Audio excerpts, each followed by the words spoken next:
মেঘলা weather তো বেশ ভালো লাগে, কিন্তু মেঘলা ওয়েদারের মধ্যেই যদি সূর্যমামা লুকিয়ে লুকিয়ে তাপ দেয় তাহলে কার না মাথাটা গরম হয় বলো তো। তো hi, I am Koel and again welcome back to my another daily mini blog.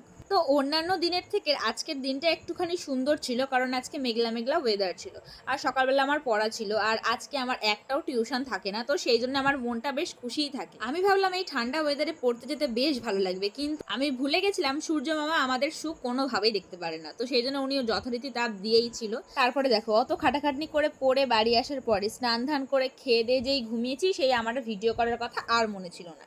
যাই হোক, এটা হচ্ছে সন্ধেবেলার ভিডিও, যখন আমি একটুখানি সন্ধে দিচ্ছিলাম। মানে আমি খুব একটা সন্ধে টন্ধে দিই না, পায়েলই দেয়, কিন্তু আজকে পায়েলের পড়া থাকার জন্য আমাকে দিতে হয়েছিল সন্ধেটা। আর পায়েল বাড়ি আসার পরে আমি আর পায়েল গেছিলাম একটু দোকানে, কিন্তু হ্যাঁ, সেখানে গিয়ে আর ভিডিও করার কথা মনে ছিল না। তো চলো এবার আমি আসি, তোমাদের সঙ্গে দেখা হচ্ছে খুব শিগগিরই নতুন কোনো ব্লগে। আর হ্যাঁ, যদি এতক্ষণ ধরে দেখেই থাকো তাহলে একটা লাইক দিয়ে যাও প্লিজ।